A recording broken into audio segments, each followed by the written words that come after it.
Bon les amis, je viens de voir Raw.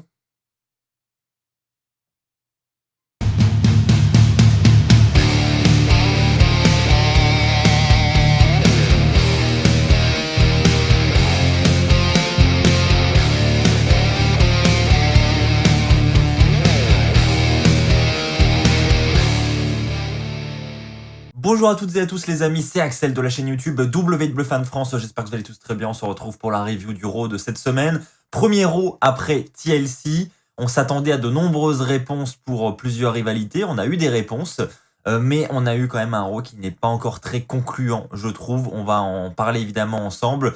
Je pense qu'il va falloir attendre maintenant le début de l'année prochaine pour lancer la route vers WrestleMania avec le Royal Rumble, pour attendre de nouvelles rivalités et que voilà, tous les scénarios remontent un petit peu vers les sommets, parce que là, en ce moment, c'est quand même pas terrible.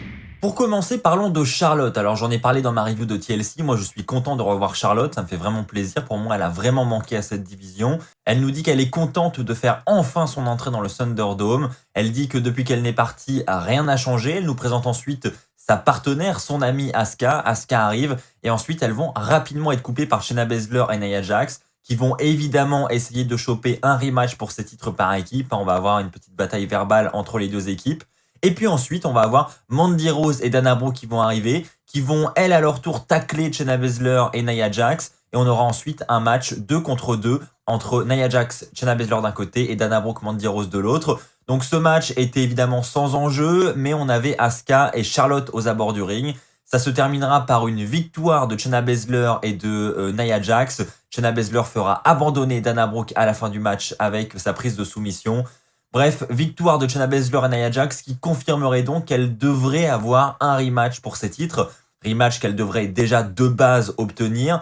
Mais voilà, elle se positionne en tant que favorite. Mais attention, parce qu'on sait que les championnes seront présentes à SmackDown la semaine prochaine également, enfin du moins en fin de semaine, cette semaine.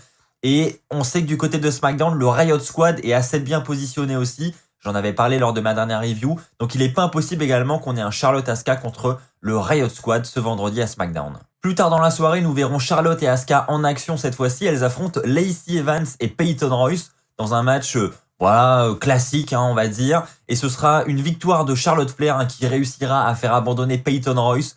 Donc, bon, du côté de Lacey Evans et Peyton Royce, on les met sur la touche. Visiblement, l'opportunité pour les titres par équipe, ça ne sera pas pour elles pour le moment. Mais comme je l'ai dit, Charlotte Flair et Asuka devraient très certainement affronter Nia Jax et Shayna Baszler, possiblement la semaine prochaine.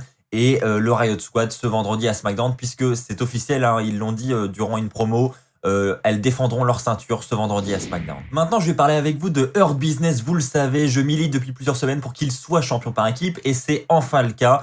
On a le clan au complet, sauf MVP évidemment, qui est champion. Donc on a d'un côté les champions par équipe d'Euro avec Cedric Alexander, Shelton Benjamin, et de l'autre on a Bobby Lashley, le champion des États-Unis. Donc bon, du côté de Bobby Lashley, du côté du titre des États-Unis, c'est un petit peu plein en ce moment, on n'a pas trop de défense, mais je suis content que du côté de Cedric Alexander et Shelton Benjamin, on ait enfin des champions par équipe. C'est une très bonne chose et on a donc un VIP Lounge cette semaine avec MVP à la présentation, qui est évidemment fier de nous présenter ses poulains avec les ceintures. Et donc voilà, il nous explique qu'ils sont contents de leur victoire. Et enfin, MVP nous dit, voilà, j'ai fait venir une photographe professionnelle pour immortaliser ce moment, pour qu'on voit tous les membres au complet avec une ceinture. Voilà, c'est pas rien, donc on va immortaliser ça. Donc la photographe arrive pour prendre la photo, et juste derrière, au moment où la photo est prise, on a R-Truth qui apparaît et qui monte sur les cordes et qui fait un photobombe en mode il s'incruste derrière quoi. Petite séquence comique qui va évidemment après appeler Eric, la Lucha House Party, etc. Enfin voilà, tous les membres du roster qui courent après le titre 24/7. Donc ça va un petit peu les perturber. Et ensuite, on aura l'arrivée de Matt Riddle et de Jeff Hardy. MVP va leur dire, mais qu'est-ce que vous faites là? Vous n'êtes pas invités. Et Matt Riddle va partir dans des délires. Il va se foutre un petit peu de la gueule du Hurt Business. En gros, ils ne comprennent pas pourquoi ils dépensent autant d'argent dans tous ces costumes, etc. Et en gros, ils veulent passer un message, c'est que ils veulent défier et ils veulent battre Hurt Business ce soir. Donc, on nous annonce un match entre d'un côté MVP Bobby Lashley et de l'autre Matt Riddle et Jeff Hardy. Donc, le match aura lieu un petit peu plus tard dans la soirée. Nous arrivons donc au match et à ce moment-là, on se dit, il y a possibilité que les Hardy Bros, le nom de cette nouvelle équipe composée de Jeff Hardy et de Riddle, je l'ai appelé Matt Riddle, je crois d'ailleurs à plusieurs reprises. Je m'excuse, c'est Riddle, j'y arriverai jamais. On se dit potentiellement ils peuvent devenir les prochains challengers au titre par équipe. Pour moi, c'est une bonne équipe, c'est une bonne idée, je trouve, d'avoir mis ces deux hommes ensemble. Je pense qu'il y avait vraiment moyen de faire quelque chose.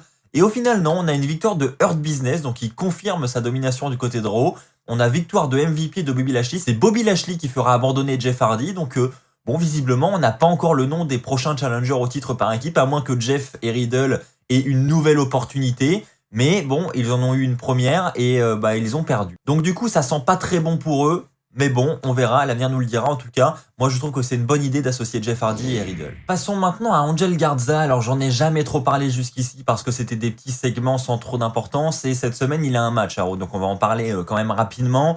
Donc juste avant le match, il se fait interviewer par Sarah. Il aurait une rose, il va donner la rose à Sarah, l'intervieweuse, et il va lui dire que il va penser à elle durant tout le match. Et ensuite, Angel Garza va faire son entrée tranquillement, voilà, il pavoise comme d'habitude. Et il va donc affronter Drew Gulak dans un match 1 contre 1. Ça sera un match très rapide, c'est Angel Garza qui va remporter ce match, hein, donc on voit qu'ils ont envie un petit peu de booster Angel Garza. Je ne sais pas du tout les plans qu'ils ont en tête, peut-être un plan avec Eva Marie, hein, j'en ai parlé lors d'un épisode de WWE News, mais il pourrait y avoir un lien entre Eva Marie et Angel Garza. En attendant, on n'a pas plus de réponses pour le moment à toutes ces interrogations, mais on a au moins eu un premier match d'Angel Garza, ça faisait longtemps, et moi ça m'a pas déplu. On a The Miz qui arrive avec sa mallette. The Miz qui va encaisser sa mallette. Enfin, remarque importante, je pense, c'est John Morrison qui donne la mallette à l'arbitre et qui va demander à ce qu'elle soit encaissée. Donc, je pense d'ailleurs hein, que ça va jouer là-dessus. Ça va jouer là-dessus dans les semaines à venir. Je le sens. Voilà les amis. Je le sentais venir ce truc, je le sentais venir et nous l'avons eu. Hein. C'est ce qu'il va falloir retenir de ce Miz TV que nous aurons au milieu du show. Donc The Miz veut s'excuser auprès de AJ Styles pour ce qui s'est passé à TLC. Donc AJ Styles va arriver, va commencer à insulter le Miz, etc. Lui dire tu m'as coûté le match, nanana. Et The Miz va se défendre et va lui dire je suis vraiment désolé, c'est vraiment pas ce que je voulais faire et donc pour vraiment m'excuser, je tiens à t'offrir ceci. Et donc là il montre l'écran géant. Et il nous présente l'affiche de The Marine 7 où on voit donc The Miz avec en costard de cette nouvelle édition AJ Styles, Omos. Et Omos dit non, on arrête les conneries, c'est n'importe quoi. Bref, on voit qu'ils sont pas trop chauds hein, pour cette idée. Et Omos dit d'ailleurs, c'est même pas à The Miz qu'on doit en vouloir, c'est à John Morrison. C'est lui qui a encaissé la mallette. Et là, The Miz dit stop, stop, stop. Mais oui, c'est exactement ça. C'est John Morrison qui a encaissé la mallette. Le détenteur de la mallette, moi-même, The Miz, je n'ai jamais encaissé cette mallette. Donc, le management doit faire tout ce qu'il faut pour que la mallette revienne dans mes mains. Mais ça doit se passer comme ça. The Miz dit, il n'y a pas d'autre solution, ça doit être comme ça. Parce que je n'ai jamais encaissé cette mallette. C'était obligé qu'ils allaient jouer là-dessus. C'était obligé et donc on a vu juste. Drew McIntyre va ensuite arriver, il va calmer le Miz et dire que ce soir il y aura un street fight match. Hein. D'un côté, nous aurons John Morrison, The Miz et AJ Styles et de l'autre Drew McIntyre, Sheamus et Keith Lee. Donc ensuite, Sheamus et Keith Lee vont arriver, ils vont ensuite monter sur le ring, ils vont nettoyer littéralement le ring. Et donc, on se retrouvera plus tard dans la soirée pour ce fameux Street Fight qui fera le main event de la soirée. Avant cela, on retrouvera The Miz en coulisses au téléphone qui parle visiblement avec des membres du management de la WWE et il est en train de négocier pour sa mallette. Il dit non mais voilà, j'ai jamais encaissé ma mallette, tu dois faire ce qu'il faut pour que je retrouve ma mallette. On voit qu'ils vont vraiment jouer là-dessus et du coup, je ne sais pas s'il va réussir à la retrouver. Je pense honnêtement qu'ils vont lui redonner la mallette parce que ça me paraît vraiment bizarre que le cash du Miz soit un échec. Donc pour moi, ils vont lui redonner et ils vont attendre le bon moment pour qu'il encaisse. Je vous l'ai dit, pour moi, ce sera après WrestleMania. Entre WrestleMania et le prochain Money in the Bank, pour moi, ce sera le bon moment pour The Miz. Et j'espère qu'ils vont lui redonner. On arrive ensuite à ce Street Fight match. Donc match 3 contre 3 avec plusieurs spots intéressants. Sheamus qui va passer à travers une table. De même pour AJ Styles. Ensuite, on a Omos à un moment donné qui va attraper John Morrison, qui va le passer à travers une table à son tour. Bref, on a des spots vraiment sympas durant ce Street Fight. Le match va se terminer avec une powerbomb de Keith Lee sur The Miz. Malheureusement, c'est encore The Miz qui encaisse le tombé. Et ça, par contre, je trouve ça pas très cool. Ça aurait été cool de le faire sur John Morrison, par exemple, ou pour garder un petit peu de crédibilité pour The Miz, parce que là, C'est un peu dur pour lui en ce moment, hein. Il perd sa mallette, enfin il est pas très crédible au final, et donc là encore une défaite, donc ça arrange pas son cas. Donc j'ai trouvé ça un petit peu dommage. Quoi qu'il en soit, victoire de Drew McIntyre, Keith Lee et Sheamus, mais on peut voir des tensions naître juste après le match entre les trois. Effectivement, juste après le match, on a Sheamus qui va faire un brogue kick avec Keith Lee. Il avait eu quelques différends durant le show avec lui, et donc là visiblement la coupe était pleine, hein, parce que Sheamus a asséné littéralement un brogue kick dans la gueule de Keith Lee. Voilà, donc Keith Lee couché net. Et Drew McIntyre comprend pas trop, hein, il se vénère un petit peu après sur Sheamus en lui disant mais qu'est-ce que t'as fait, qu'est-ce que t'as fait. Donc on voit quand même qu'il y a un programme qui se construit autour du titre de la WWE entre Drew McIntyre, Keith Lee et Sheamus. Enfin, je sais pas qui va se diriger vers ce titre du côté du Rumble. Si ça se trouve, ça va être un match triple menace, c'est possible. Mais en tout cas, ça va jouer entre ces trois hommes, je pense. Enfin, il y aura évidemment Drew McIntyre le champion, mais est-ce que ce sera Keith Lee ou Sheamus ou les deux les challengers?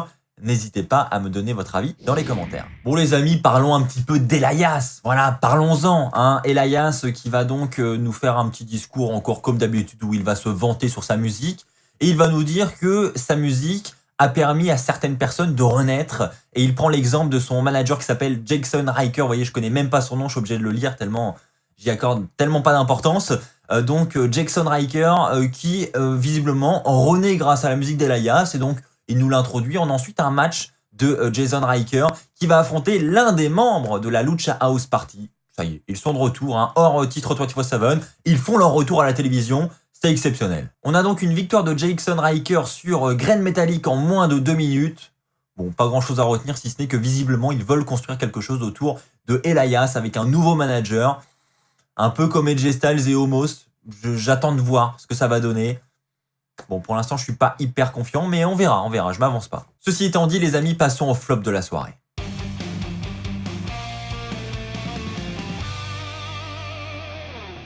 Bon les amis, on va me dire que c'est de l'acharnement, hein. Je sais qu'il y en a parmi vous hein, qui commentent mes vidéos, mes reviews d'Euro notamment, et qui disent que voilà, avec Rétribution, ils essayent de refaire des choses, etc., qu'il faut pas dire que c'est perdu. Mais perso, j'ai toujours beaucoup de mal avec eux. Et encore une fois, on va pas se mentir, hein, vraiment, mais là, en toute objectivité, c'est toutes les semaines la même chose. Enfin, je veux dire, au bout d'un moment, il se passe rien du tout. Ricochet, enfin c'est Ricochet contre Rétribution, mais ça va durer combien de mois en fait, hein, parce que toutes les semaines c'est un membre de Rétribution différent, mais c'est toujours les mêmes matchs. Moi perso, j'y accorde vraiment aucune importance. Pour tout vous dire, le segment ne dure déjà pas très longtemps, mais j'ai même pas tout regardé tellement j'en ai marre, j'ai même plus envie de regarder en fait. Donc clairement pour moi, objectivement, c'est le flop de la soirée. Pour moi, c'est le truc que je n'ai pas envie de voir à Raw chaque semaine, et c'est le truc qui dure une éternité. Donc non, je suis désolé, faut passer à autre chose. On a un match entre T-Bar et Ricochet qui se termine avec une victoire de T-Bar. Donc voilà, Ricochet qui...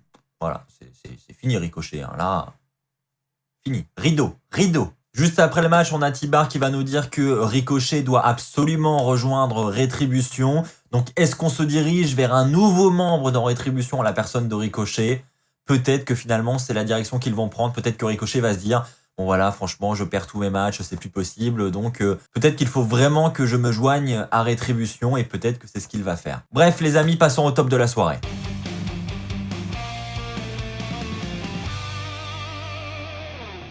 C'est vrai les amis que tous les tops et flops de Raw depuis ces dernières semaines se ressemblent beaucoup, mais bon c'est le cas, hein, je vais pas changer mes avis pour autant. Clairement, ce que j'ai préféré cette semaine, c'était le segment avec Randy Orton encore une fois. Donc Randy Orton qui arrive, qui va nous faire un speech, hein, qui va revenir évidemment sur ce qui s'est passé à TLC lorsqu'il a brûlé The Fiend. Il va nous dire que The Fiend est en train d'avoir ses dernières respirations, et en d'autres mots, il nous dit que The Fiend, c'est la fin quoi, rideau. Et là, à ce moment-là, on va avoir les lumières qui vont commencer à s'éteindre petit à petit, hein, comme on avait l'habitude avec The Fiend. Et lorsque la salle est plongée dans le noir, quand les lumières vont se rallumer, on aura une balançoire sur le ring, un toboggan, une petite aire de jeu, avec Alexa Bliss en train de faire de la balançoire. Et rien que ça, les amis, moi j'ai trouvé ça excellent. Je trouve que c'est une excellente idée, c'était super bien fait. Enfin, moi j'aime beaucoup l'idée, en tout cas, d'avoir transformé comme ça ce ring en terrain de jeu littéralement, avec Alexa Bliss qui joue toujours très très bien. Je trouve que ce rôle lui va parfaitement bien. Alexa Bliss va donc ensuite inviter Randy Orton à venir jouer avec elle. Hein. Randy Orton qui avait fui du ring juste avant parce que voilà, il avait un petit peu peur, hein, il appréhendait un petit peu peut-être le retour du Finn. Et finalement non, c'est Alexa Bliss. Donc Alexa Bliss lui dit viens jouer avec moi, viens faire de la balançoire avec moi. Orton ne vient pas, mais Alexa Bliss lui dit ah ouais, tu dois certainement te demander où est le Finn. Alors là, Alexa Bliss veut dire il est peut-être à la plage, hein, la météo est bonne en Floride, donc peut-être qu'il est en train de se baigner. Ou alors peut-être qu'il est dans son restaurant préféré, en train de manger un barbecue. Et là, elle explose de rire parce que évidemment, elle fait référence au film qui a cramé quelques heures avant à TLC. Et ensuite, Alexa Bliss va conclure en nous disant que The Finn est à la maison et qu'il pourrait revenir sur ce terrain de jeu où elle se situe. Mais si c'est le cas, Randy Orton verra quelque chose qu'il n'a jamais vu. En d'autres mots, hein, comme on nous l'a déjà teasé sur les réseaux sociaux, avec notamment le compte Twitter de Bray Wyatt, on pourrait avoir un nouveau cocon hein, qui va se former avec un nouveau Finn, un nouveau Bray Wyatt, un nouveau personnage, un nouveau démon, j'ai envie de dire. Bref, est-ce que nous allons avoir un renouveau de The Finn? Honnêtement, vous voyez, il y a tellement de questions qui se posent et encore une fois, la WWE a réussi son coup parce que à la fin de TLC, c'est ce qu'on retient. C'est vraiment la rivalité du moment. Tout le monde attend de voir quelle sera cette transformation du Finn. Donc pour moi, c'est parfaitement réussi, encore une fois. Même si on n'apprend pas beaucoup de choses en plus du côté de ce segment à Raw, je trouve que ça nous tease bien le truc. On a envie d'attendre la semaine prochaine pour voir la suite. Donc pour moi, c'est parfaitement réussi. Et encore une fois, ce terrain de jeu avec cette balançoire, etc., j'ai trouvé la mise en scène vraiment très très bien. Voilà les amis, c'est ainsi que s'achève cette review de Raw, j'espère qu'elle vous aura plu. Si c'est le cas comme d'habitude, n'oubliez pas le pouce bleu qui m'aide énormément pour avancer sur YouTube. On approche des 100 000 abonnés, encore merci à tous. On se retrouve dès demain pour une nouvelle vidéo, d'ici là portez-vous bien. Et puis n'oubliez pas, soyez toujours très très fiers d'être fan de catch. Allez bye tout le monde.